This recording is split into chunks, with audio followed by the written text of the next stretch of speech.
Hello बच्चों, मैं doctor Priyanka एक बार फिर से आज आप सबके सामने। बच्चों, आज जो हम टॉपिक डिस्कस कर रहे हैं वो हमारे इकोनॉमिक्स में स्टैटिस्टिक्स का एक बहुत ही इंपॉर्टेंट टॉपिक है, जिसको हम कहते हैं measures of central tendency. Measure of central tendency हमारी 9th क्लास से शुरू होने वाला टॉपिक है। सीबीएसई में मैथ्स के अंदर एक बहुत ही इंपॉर्टेंट चैप्टर है मेजर ऑफ सेंट्रल टेंडेंसी।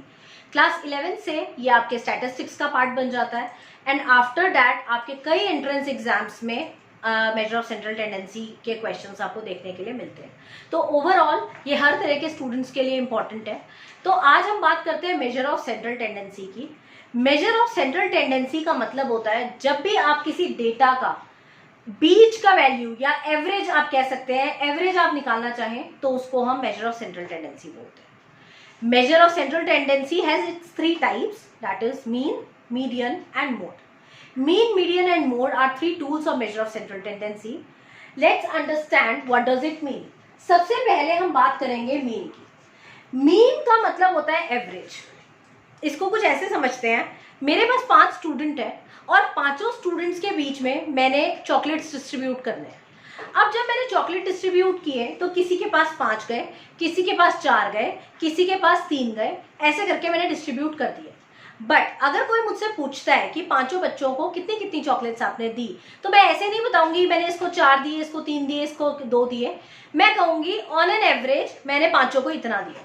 तो वो ऑन एन एवरेज कैसे निकाला गया? वो ऑन एन एवरेज निकाला गया, पांचों बच्चों की टोटल चॉकलेट्स को ऊपर रखा और नीचे 5 से उसको डिवाइड किया। तो डेट इज सिंपल एवरेज। अगर आप किसी भी चीज का जब एवरेज निकालते हैं तो आप टोटल को नंबर से डिवाइड करते हैं, तो उसको हम एवरेज कहते हैं। ये तो बात हुई बहुत सिंपल तरीके से समझाने की। मैं इसको थोड़ी देर के बाद आपको करके प्रैक्टिकली समझाऊंगी कि ये किस तरीके से निकाला जाता है, क्योंकि कई बच्चे आज भी हमारे यूनिवर्सिटीज में और स्कूल्स में ऐसे हैं जिनको एवरेज निकालना तक नहीं आता, तो उनके लिए ये वीडियो बहुत इंपॉर्टेंट है। दूसरा हमारा जो टूल है मेजर ऑफ सेंट्रल टेंडेंसी का, वो है median. What does it mean? Median means nothing but finding out the central value. जब आप किसी भी चीज की सेंट्रल वैल्यू को फाइंड आउट करते हैं उसको मीडियन बोलते हैं।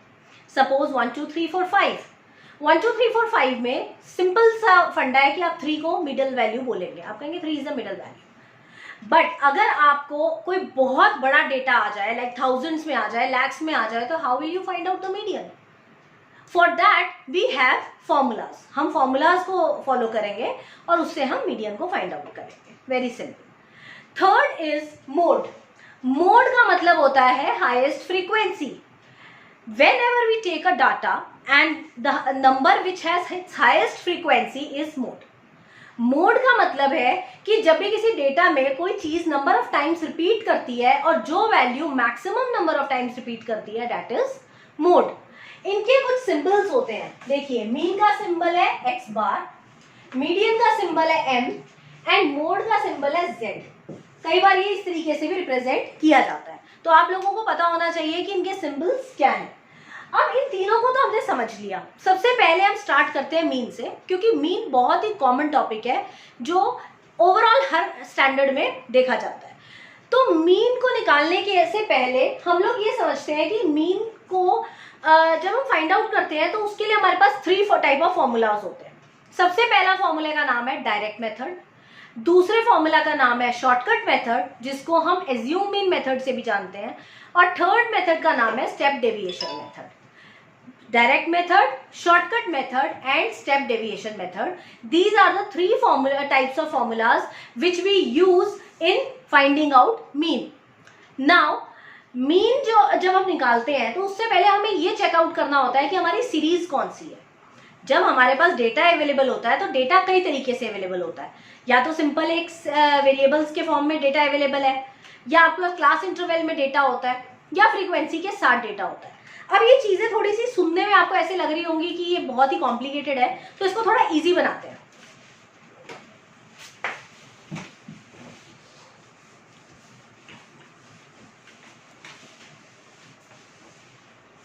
देखिए, अगर मेरे पास सपोज एक वेरिएबल है x, और इस x वेरिएबल में मैंने सपोज किसी की हाइट ले ली है। जैसे एक एग्जांपल लिया, this is the height of Rahul. ये सिंपल सा एग्जांपल लिया मैंने, तो इसमें मैंने हाइट ली 60 इंचेस, 61, 62, 63, 64, लाइक ऐसे मैंने एक एग्जांपल ले लिया। तो ये आपकी एक इंडिविजुअल सीरीज हो गई। कौन सी सीरीज हुई है? एक इंडिविजुअल सीरीज। अगर इसी को मुझे डिस्क्रीट सीरीज बनाना है, डिस्क्रीट सीरीज, तो डिस्क्रीट सीरीज में मेरे पास यहाँ फ्रीक्वेंसी भी होगी। सपोज यहाँ मैंने हाइट लेने के बजाय ले लिया कि नंबर ऑफ चॉकलेट्स। अब नंबर ऑफ चॉकलेट्स है 60, नंबर ऑफ स्टूडेंट्स लेते हैं इसको। नंबर ऑफ स्टूडेंट्स 60 स्टूडेंट्स के पास 5 चॉकलेट्स हैं, 61 स्टूडेंट्स के पास 4 चॉकलेट्स हैं, 62 स्टूडेंट्स के पास 6 चॉकलेट्स हैं, 63 के पास 4 है और 64 के पास 2 है। तो ये मैंने एक फ्रीक्वेंसी डिस्ट्रीब्यूशन चार्ट बनाया है जिसके अंदर मैंने बताया कि इतने इतने स्टूडेंट्स के पास इतनी इतनी चॉकलेट्स हैं। तो this is an example of discrete series. और अब जो थर्ड एग्जांपल मैं आपका ले रही हूँ वो ले रही हूँ क्लास इंटरवल डेटा का। क्लास इंटरवल डेटा में क्या होता है, आपको जैसे इस तरीके से कुछ डेटा अवेलेबल होता है 0 to 10, 10 to 20, 20 to 30, 30 to 40, 40 to 50। तो इसको कहते हैं क्लास इंटरवल डेटा, या हम इसको कॉन्टिन्यूस सीरीज के नाम से भी जानते हैं। कॉन्टिन्यूस सीरीज में आपको सीधा नहीं दिया होता कि एक इतनी वैल्यू का इतनी फ्रीक्वेंसी है। हमारे इसके अंदर मैं एक छोटा सा एग्जांपल लेती हूँ। Suppose marks 0 to 10 marks 5 students के हैं, 10 to 20 मार्क्स 4 स्टूडेंट के हैं, 20 to 30 मार्क्स 6 स्टूडेंट के हैं, 30 to 40 मार्क्स 2 स्टूडेंट्स के हैं, लाइक दिस। तो ये क्लास इंटरवल डेटा है जिसको हम कॉन्टिन्यूस सीरीज भी बोलते हैं। तो हमारे पास कितनी तरीके की सीरीज हुई? Individual series, discrete series and continuous series. हमारी 3 तरीके की सीरीज हो गई। और इनको निकालने के लिए हमारे पास 3 टाइप्स ऑफ मेथड है, आपका direct method, shortcut method and step deviation method. आज अपनी इस वीडियो में मैं आपके साथ वो फॉर्मूला डिस्कस करूंगी कि इन तीनों मेथड को तीनों तरीके की सीरीज से निकालने के फॉर्मूला क्या क्या है, और इसकी एप्लीकेशन बेस्ड क्वेश्चन हम अपनी अगली वीडियो में करेंगे। तो समझते हैं इन फॉर्मूलाज को। देखिए मैंने यहाँ पर एक सिंपल सा चार्ट बनाया है। इस चार्ट के अंदर मैंने 3 सीरीज ली है, individual series, discrete series and continuous series. और यहाँ साइड में मैंने फॉर्मूला के नाम लिखे, direct method, shortcut method and step deviation method. सबसे पहले मैं बात कर रही हूँ यहाँ डायरेक्ट मेथड की। इंडिविजुअल सीरीज की बात करते हैं, साथ में डायरेक्ट मेथड की बात करते हैं। अगर मेरे पास इंडिविजुअल सीरीज है, बहुत छोटा सा एग्जांपल ले रही हूँ 2, 4, 6, 8, 10, एक सिंपल इंडिविजुअल सीरीज। तो ऐसी सीरीज अगर आपके पास आ गई हो तो, और आपको डायरेक्ट मेथड से इसका आंसर निकालना हो मीन का, तो आप बहुत इजीली ये वाला फॉर्मूला लगा सकते हैं इसके ऊपर। क्यों? Mean is equal to sigma x upon n. देखिए इसकी रिप्रेजेंटेशन समझिए पहले। यहाँ पर मीन का फॉर्मूला है summation of x upon n. What does it mean? This is a symbol of mean, this is a symbol of summation. Summation is sum of x is variable 2, 4, 6, 8, 10, वो हमारे variable से, and n is number of observation. तो 2, 4, 6, 8 और 10, इसका अगर मुझे mean निकालना है तो summation of x 2 + 4 + 6 + 8 + 10 is 30। I think it's 30. Yes, it's 30. And n is number of observation, that is 5. तो mean is equal to 30 upon 5, that is 6. तो बहुत ही सिंपल था इंडिविजुअल सीरीज में मीन को कैलकुलेट करना। जब भी हमारे पास इंडिविजुअल सीरीज दी हो तो हम क्या करेंगे, जितने भी वेरिएबल्स हैं उन सबका सम करेंगे, that is called summation of x upon, हम डिवाइड कर देंगे नंबर ऑफ ऑब्जर्वेशन से, तो जिससे कि हमारा मीन का वैल्यू निकल जाएगा। अगर यही चीज आपको डिस्क्रीट सीरीज में दे दी जाए तो आपका फॉर्मूला बन जाता है sigma f x upon sigma f. ये मैं करके आपको अगली वीडियो में दिखाऊंगी। Sigma f x upon sigma F is F into x. यहाँ पर आपको फ्रीक्वेंसी भी गिवन होगी और फ्रीक्वेंसी के साथ आप एक्स से मल्टीप्लाई करके उसको फ्रीक्वेंसी से डिवाइड करेंगे तो आपका मीन निकल आएगा। इसी तरीके से कॉन्टिन्यूस सीरीज में इस तरीके की सीरीज जब आ जाएगी तो sigma f m upon sigma f, ये आपकी कॉन्टिन्यूस सीरीज में डायरेक्ट मेथड से सॉल्व करने के फॉर्मूला है। तो कौन से 3 फॉर्मूला बने? Sigma x upon n, sigma f x upon sigma f and sigma f m upon sigma f. ये आपके 3 तरीके के सीरीज के अंदर डायरेक्ट मेथड से फाइंड आउट करने के formula. Second method is shortcut method. Shortcut method तब यूज होता है जब आपकी वैल्यूज काफी बड़ी बड़ी आ जाती हैं।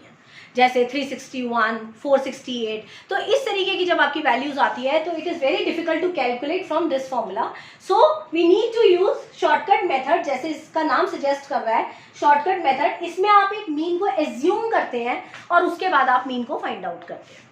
इसका फॉर्मूला देखिए, a plus sigma d upon n, discrete में a plus sigma F d upon sigma f, and continuous में a plus sigma F d upon sigma F.